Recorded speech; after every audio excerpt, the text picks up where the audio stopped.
Hello everyone, this is Isabel Paradis. As you can see, I'm in London. I'm very excited because it's the first face-to-face interview I'm doing for the last few months. But don't worry, we are socially isolating 2 meters apart. I'm equipped with my new social distancing microphone, so it's all good. Please help me welcome Richard Petrie. He's the CTO of the London Internet Exchange. Richard, welcome to my HotShot. I think you would agree we are living under a very different world than we were 3 months ago. We're all working from home, or almost everyone's working from home, and it's speed up the digital transformation, maybe by a year or two even. So it's made all of us more open to using different business models such as platforms, marketplaces, automation, self-serve. Do you see the same thing happening in the Internet Exchange world? Absolutely, Isabel. We've seen this happening or coming for a number of years now. If we look back at the interconnection ecosystem and how internet exchange points feature in that, even 10 years ago, it was all about the access networks and how they would come together, and then IXP was part of helping them do that. Then along came content and social media, and we started to see a lot more heavy, rich content come onto the platform. We had to adapt. And then along came cloud and software as a service, and enterprises starting to use those type of services. And again, we started to evolve. And I think just this latest evolution around COVID and how that's hit all of the businesses, but ours as well, it's just, as you say, speeding things up. But I think we're well equipped, so we've seen it come in, and we're definitely adapting to that. And it's easy to say, offer a marketplace or offer a platform type service, but how do you make that happen? How do you make that a reality in general?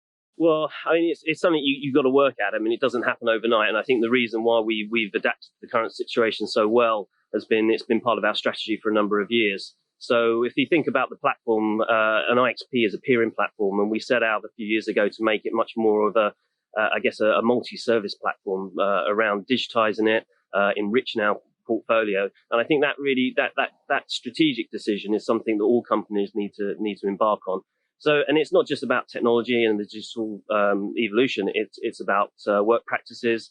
It's about how you adapt, how your skills, who you employ. It's about the culture that you put in there. But I think most of all, it's actually being close to your customer, understanding what is it the customer needs, what jobs do they need to get done, not just for today, but also for tomorrow, and the unknown, and how you can help them out. So what about Linx? How are you making this a reality for your current customers? So for Linx, I think this started a number of years ago now. We've started on quite an ambitious task to change the business. We invested in a disaggregated platform technology, the first internet exchange point to do this successfully, about 3 or 4 years ago now. And we worked with in partnership with that. And that really revolutionized the way, the cost dynamics as far as the way we deliver services. Following that, we've also worked in partnership on open up the ecosystem around peering. So we worked on an IX API initiative with our partners DE-CIX, AMS-IX. These are other internet exchange points across Europe.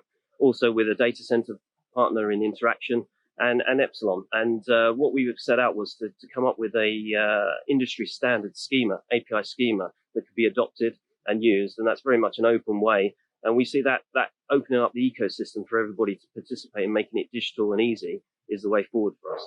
Wow, sounds really cool. I'm happy. You've named a lot of companies that I follow closely. So you're a great group of guys. Thank you so much, Richard, for being my first social distancing victim. Not too bad. That's great. Thank you very much for the time, Isabel. Thank you, Richard. And everyone, thank you for watching. And until my next social distancing hotshot.